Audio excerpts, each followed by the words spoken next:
All right, so as we're getting ready to launch the push, there's a couple of things that I want to share to help you really maximize this. Number one, there's a saying, and I do believe this to be 100% true, is that customers buy Cutco because they want to own Cutco.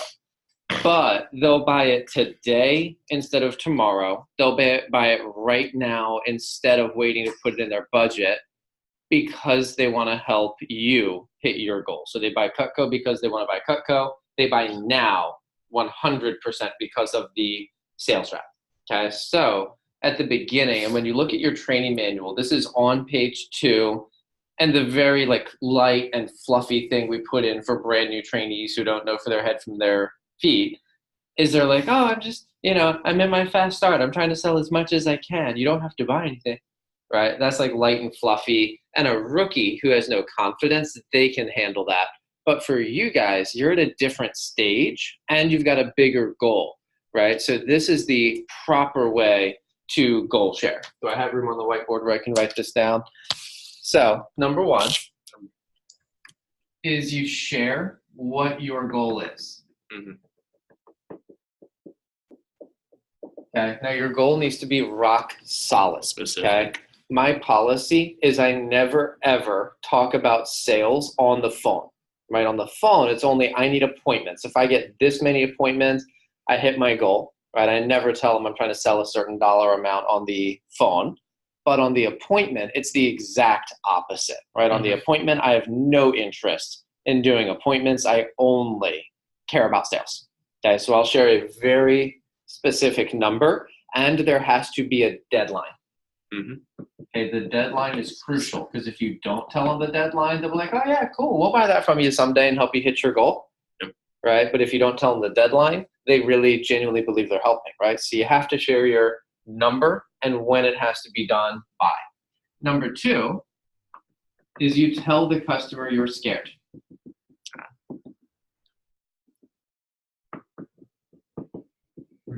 Okay. If you don't tell them you're scared, they're like, oh yeah, that's a great goal. You'll definitely hit it. Good luck. Right? But if you tell them that you're scared, they actually get like, wow, this could hinge on me. Right? And then number 3 is you ask them for help.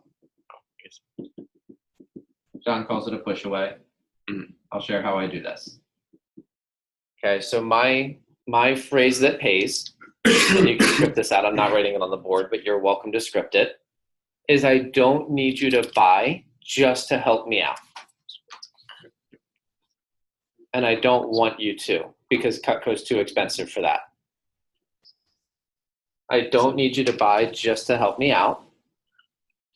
And I don't want you to, because Cutco's too expensive for that. Yep. My verb's a bit different, but pretty much the same. Cool. I'll do my part, and then you're welcome to give input. I don't need you to buy, and I don't want you to, because Cutco's too expensive for that. Did you guys get that part? Yep. But if there's something you want, please get it today, because that helps me hit my goal. So if there's something that you want, please get it today, because that helps me hit my goal.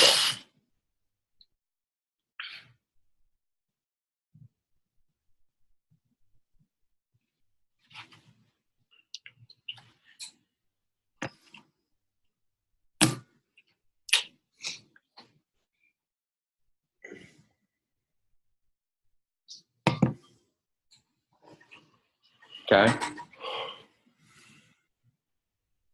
You do have to be very careful when you do this. Number 1, you should rehearse this, sharing your goals. This shouldn't be something that you're winging, right? And it's a little different every time. It should be exactly the same every single time, regardless who the customer is. It's the same. It's tight. It's a program, right? No ups.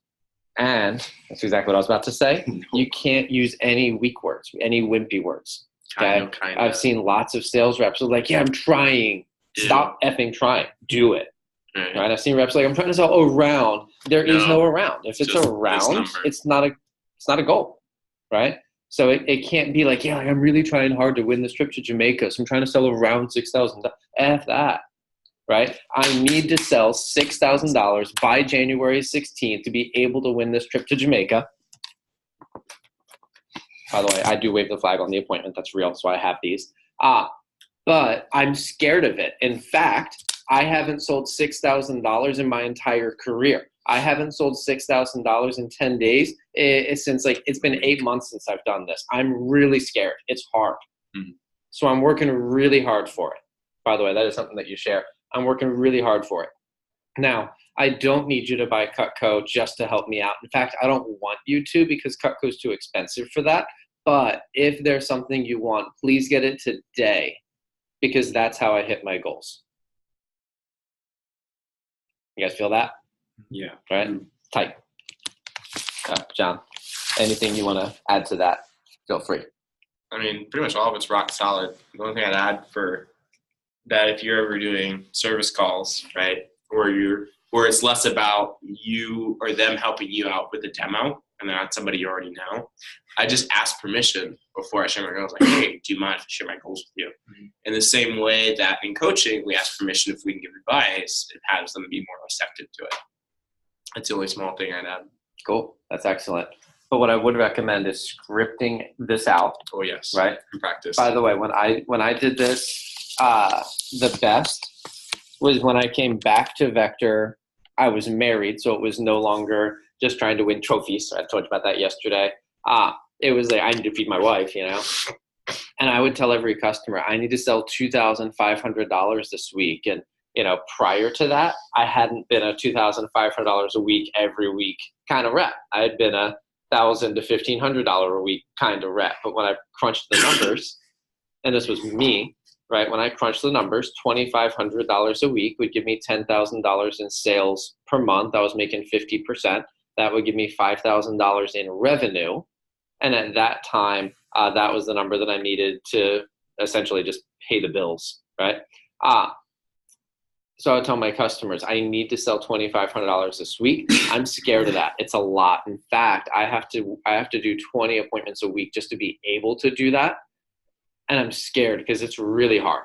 Now, I don't need you to buy Cutco just to help me out. In fact, I don't want you to, because it's too expensive for that. But if there's something that you want, please get it today, because that's how I hit my goals. And that got customers tied, and it was very, very effective.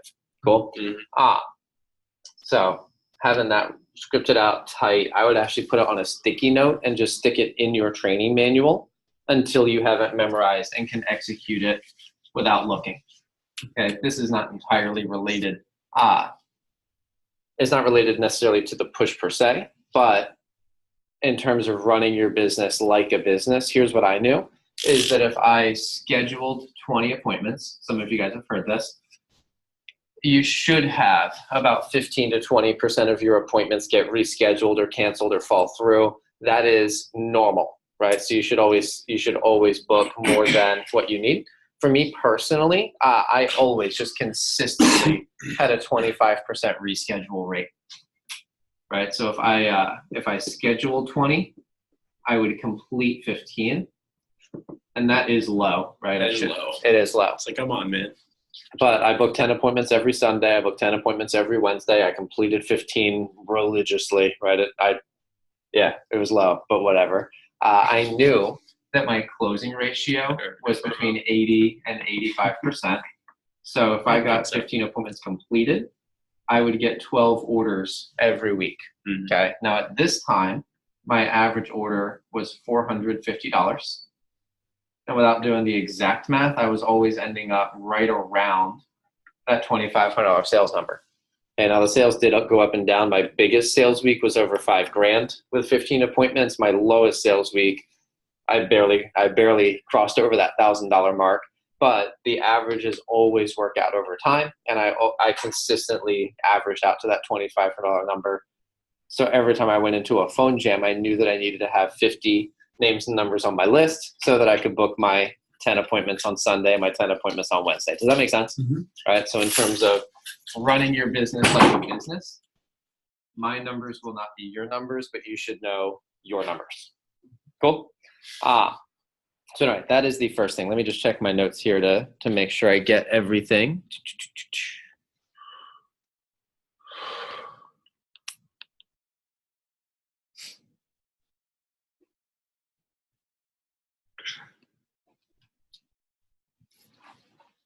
Beautiful. All right, so number one is sharing your goal at the very beginning of the appointment. Number two is you want to have a thermometer for both sales and for referrals. Yep. Okay, so if you want to make a note of that, I've got thermometers here in the office. Some of you guys have already taken them, but you want to have a thermometer. You want to put it in a sheet protector and have it in your blue book. Okay, so I already gave you guys the Jamaica contest. You can show that to your customers. You should also, right behind the Jamaica contest, you should have a thermometer, and it should be double-sided, right? One side has your sales target, and then on the back side has your referrals target, okay? For the sales target, what I like to do, if you want to make a note, is I like to mark it where it has like little tick marks, like 1,000, 2,000, 3,000, right? Tick marks. And I color it in different colors. And every time I get a sale, I have the customer initial it. All right, so it changes color, blue, green, yellow, whatever, doesn't matter. But I have them, like I'll draw a little tick mark. So if they buy 1,500, I'll roughly, right? But I'll have them kind of scribble in the color and then they initial and they take ownership of helping you towards your goal, right? And then on the back side, I have my referrals. Now, what you need to do as a sales professional, not a college student just doing this as a gig, right, is you should have notes on every customer. Okay, you should have notes on every single customer. What I used to do before the internet was invented was they had note cards that would come on a little spiral. Okay, so on the front of my note card, I had the customer's name, address, phone number, and everything I knew about them, from husband's name, kids' names, pets' names, everything I knew about them was on the front of the note card. And then on the back of the note card, I wrote down everything that they bought and everything that they wanted but didn't buy. Okay, now note cards are a little old school. What I do now, I'm still old, so I use a physical notebook. Okay, in fact, I've got in my closet back there right now, I've got 3 different notebooks that the only things in them are price quotes for customers where I'm working out specials, normal price, your price, free stuff, try it out. And then I also have customer information with everything I know about them, all the stuff that they bought and all the stuff that they liked but didn't buy. You guys tracking with me? Now, if you're more into having an app, I got this from Owen Trapp, one of the top productivity managers in the region. He recommends Evernote. Okay, so if you want to make a note to yourself, Evernote is the app that he recommends. And you literally just give a sheet or a card or whatever they're called in that app, but you give one for each customer.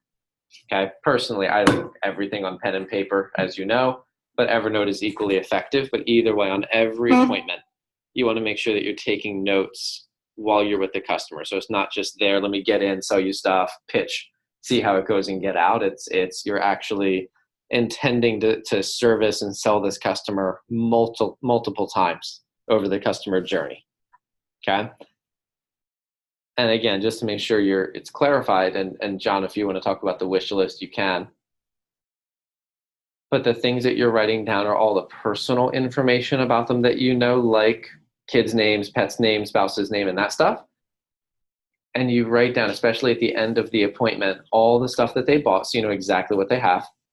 But the thing that's going to help you at the end of the push is having the list of stuff they did not buy. All right, so you have a customer, Brian Scuderi has a great story. He was the #1 manager in the company last year. He has a great story about when he showed up at one of the pushes. It was the final day, and he was about $2,000 away from his goal. And he had a customer where he knew exactly what they wanted. It was the large pots and pans set. He knew exactly which accessories the customer wanted. So he called him literally outside the hotel on the final day and said, hey, if you buy the pots and pans, I'll give you every single accessory you wanted for free. And he just listed off all the things the customer wanted. And the lady was like, yeah, that's a good deal. We'll do it. And that was what put him over his target, right? Literally at the hotel. Okay, so knowing what they want is going to help you close deals at the end of the push. John, anything you want to add to that? So yeah, part of having your goal be as effective as it can be is doing an effective wish list and showing everything. I'm not going to do a whole talk about doing the wish list, but just the fundamentals of showing every single thing. When you're going through each page with them on each of those items, right? Whether you have them write the wish list or you write the wish list, you should always have something yourself writing down everything that they like, right? Even if they don't end up getting everything.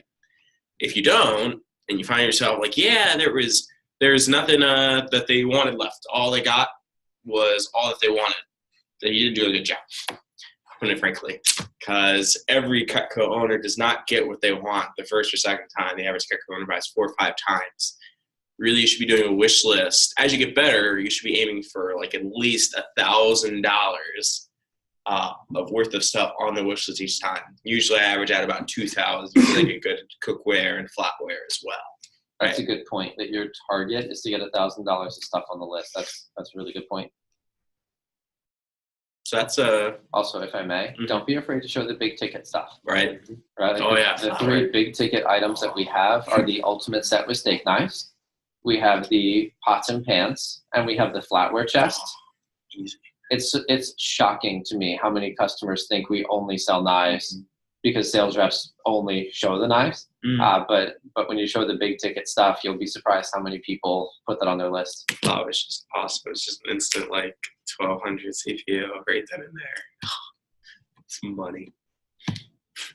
Anything else you have on the list? If no, it's fine. No, it's good. Okay. Here's the final thing. And again, you're going to want to put a sticky note in your training manual for this so that you don't forget. But after you get referrals, so you made your sale, appointments, you got referrals, you got them texted, all that stuff, there's one final step. Oh, yes. You're going to ask the customer at the end of the contest, if I'm close to my goal, would it be okay for me to call you and ask for help? Yep. At the end of the contest, if I'm close to my goal, is it okay to call you and ask for help?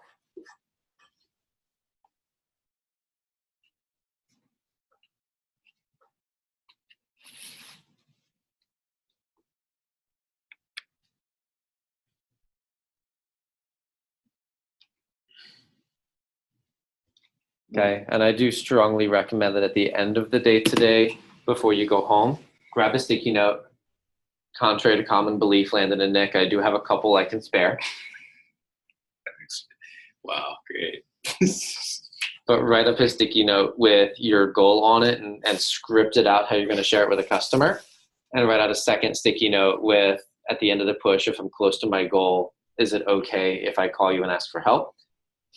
And I'm sure that you guys probably didn't bring your training manuals today because I didn't tell you to. If you brought it, stick it in your manual. But if you didn't bring it today, that's okay. But I would write the sticky note here so you don't go home and forget about it, and then stick it in your manual as soon as you get home if you didn't bring it. Does that make sense?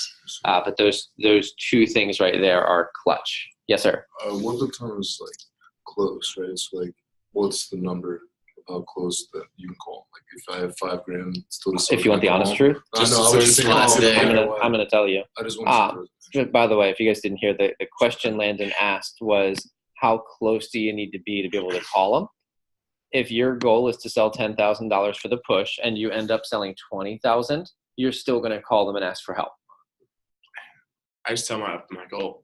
That's what happened to me like during the winter push 2 years ago.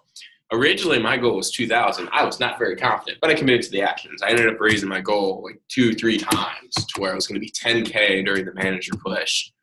And I was still like either 500 some dollars away or whatnot. Up to that evening, I still called, right? Mm-hmm. Even though a lot of those people I originally told my goal was only 6,000 by the time I met them, right? So I still called all of them. I texted all of them. I was at John's house like up to the wee hours. I remember that. Yeah. Yeah, so that's the answer is you're going to call them no matter what. And the goal is during the period to bring in as many sales as possible. So, Yep. but yeah, one of the things that Grant Cardone teaches is that salespeople, the easiest sale you'll get is the second sale. Once a person says yes once, there's a psychological thing where saying yes a second time makes them feel better about the first yes.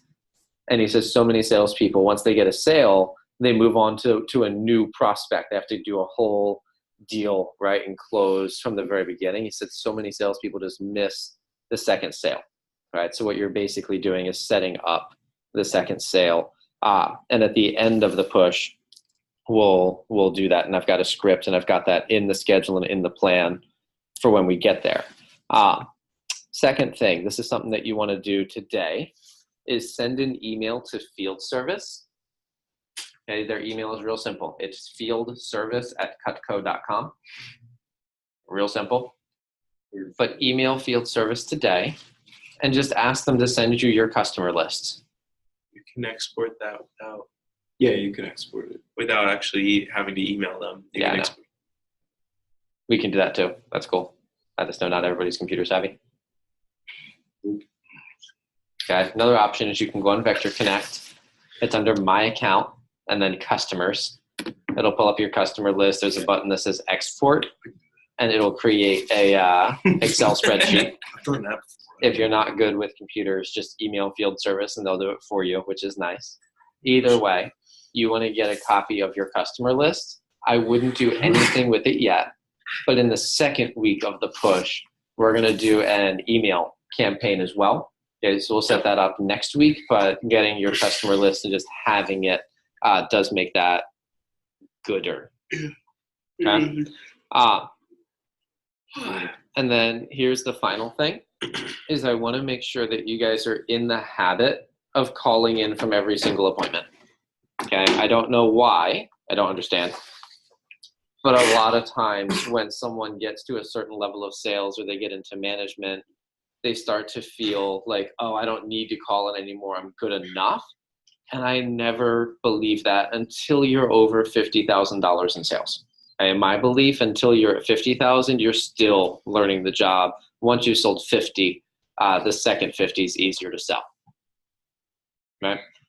So John, I don't know that I need you to call me from everyone, but I'll tell you, even for me, I've sold $200,000 of Cutco. I would like to say I'm pretty good at it, but I still call in for every single appointment that I do to get someone's eyes on it. I remember one time I was working on closing an ultimate set, and I could have closed the sale by myself, but I wanted to get someone's eyes on it to help me make the most of it. And I remember vividly, I called every single CSP in the division. I called Kristen Brindley, I called Evelyn Comer, I called John Tevis, I called Ben Howard, I called Ian Connors. Not all of them answered the phone. Right? I think it was finally Ben who answered, or at least called me back. But he helped me maximize the sale. So I was already going to sell the ultimate. I was working out a deal, but he helped me get the highest possible CPO on the order. Does that make sense? So I'm just saying that because even me, I'm not too good to call in from an appointment. I want you to call in from every one. And I'm going to prep you now, and I want you to write this down. If you're the person on the manager hotline, Do I call this? I want you to call someone. If you're on the manager hotline, you call someone. But if you're on the manager hotline, I want you to make sure that you're asking on every appointment, what items did she have on her list? And did you get permission to call her at the end of the push? So what were the items on the list? And did you get permission to call her at the end of the push? Also be prepared that I will be asking these questions as well. And you want to bring your list to the 10Xs in the morning because I will be spot checking. And the only reason I say that, it's not a scary thing. It's not like I'm being a teacher. But one thing I found is that this right here is one of the keys. Like Owen Trapp, his team, they're dirty. They the last 72 hours of the push every single year, like they will literally double their sales from like 2 weeks. They will double it in 72 hours just from doing these callbacks, right?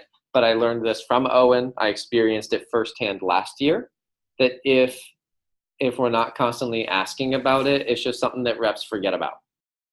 Does that make sense? So when I say I'm going to spot check you, it's not like I'm going to be a teacher and it's a pop quiz. It's that I want to make sure we execute this, because last year we had a great idea, but we only had one person that actually executed. And this year I'd like to raise that up. If a beginner sales rep calls us, should we ask the same thing? Will they be hip to the push, or will they be like, what are you talking about? They maybe, most likely not. Most likely not. I would say this would be exclusively, that's a good question, by the way. I would say this would be exclusively for the managers. And we may have one or two reps that join the alliance and start coming in for 10X and really going after it. But if that's the case, you'll know who it is. It's been a while. Do people state their name when they call you? Because I have like literally like two people's numbers. So like if a bunch of people call me, I'll have no idea who it is. I'm just like, Omega High, this is John. Who's this? John. You're not saying Yeah. Cool. Beautiful. Any questions on that? On that in particular? No. If I can cycle back to the goal sharing for just one small thing. For a lot of you, your goal is Jamaica, right? In some way, shape, or form. If it's not, define what it is. But if it is Jamaica, I want you to take a moment to think, what is your why behind Jamaica? If it's just to go on the vacation you've never been, that's great, but I need you to have that visualized in mind. By the way, that is valid. Right? When for me, it actually wasn't about the trip itself. It was, for me, it was the last opportunity to make an impression on Kate before she made decisions for who got promoted to be branch or manager or any type of management position.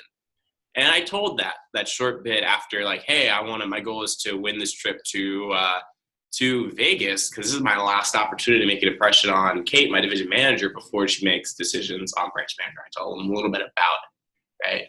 So I don't want you to say that if that's not true to you, but I want you to say what your why is behind Jamaica, right? Doesn't matter what it is, so long as it's truthful to you, because the customers will sense that genuineness, right? Mm-hmm. And also sense BS. Yeah. Actually, if I can piggyback off of that, you should have one goal, one why.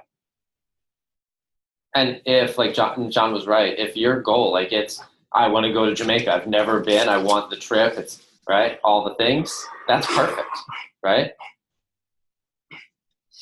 You hear me say this in training though, right? If your goal is money, if you need to get a certain amount in savings, or you need to have a certain amount to fund the spring, or Kayla, not to pick on you, but I know Kayla pays her own college tuition. So one of her targets is to make enough in January to pay for the spring semester without taking out a loan, right? That's an awesome goal. If your goal is money though, don't just tell them the number. Because if Kayla goes to a customer, she's like, yeah, I'm trying to sell a lot for this push so I can make 10 grand, right? They're like, well, I don't care, right? But if she says, yeah, I need to make $10,000 so I can pay my college tuition without taking out loans, same number. The customers get behind that. You know, for me, and you guys have heard me say this before, but when I was selling as a rep, it was first I had to support my wife, right? And I was telling customers, I'm newly married, right? This is my first time being married. I said, my wife has a job, but it's kind of entry level. I said, I got to support the family. I got to make sure I feed my wife. So it wasn't just I need money to make money. It was I got to feed the wifey, you know, and customers were like, yeah, your wife got to eat, you know. Then it got to a point where she was fed, she's taken care of, and then we started saving up for the baby fund, right? And then we had that done. So I just haven't updated that, but that was an actual thing for a while until we got it done. Then it was a Tesla, but I didn't feel comfortable telling customers I was just trying to buy a luxury car. So, you know. What did you say the goal was then? trying to save up for a baby fund, man. This was a baby. It's a big baby with 4 wheels, touch screen, steering wheel. Anyway, neither here nor there, right? If it's not money, I know there are some people that aren't motivated by money. That's also perfectly fine. Like John said, he was like, hey, it's not about going to Vegas. I want to win Vegas in the process of impressing my manager, earning my spot, whatever the case may be. Either way, and John made a great point. I just wanted to back him up on that. Know what your actual reason is. By the way, I know for Nick, it's Jamaica or death, so we're going to hold you to that. Right. but in all seriousness, just know what your reason is, and then share that, and customers feel it. So that was a great point, John. Thank you for sharing. Beautiful. So key takeaways as I wrap up the recording here. You guys got a great shot of my belt. Key takeaways are just make sure that you have your why and your goal sharing scripted out, that you've got it in your manual, along with asking customers permission. By the way, I'd probably put that on page 11 so that you do referrals, you do all that, and then that's kind of your closing bit, and then just making sure that you either have a notebook or have Evernote or whatever. If you want to get note cards on rings, I think they still sell those. I wouldn't recommend it. They take up too much space. But just make sure you have your platform you're going to use for taking notes with customers, and we'll sell a lot during the push, but the goal is to close a lot of deals in the last couple of days with second sales, second yeses. Yeah. So I'm going to stop the recording.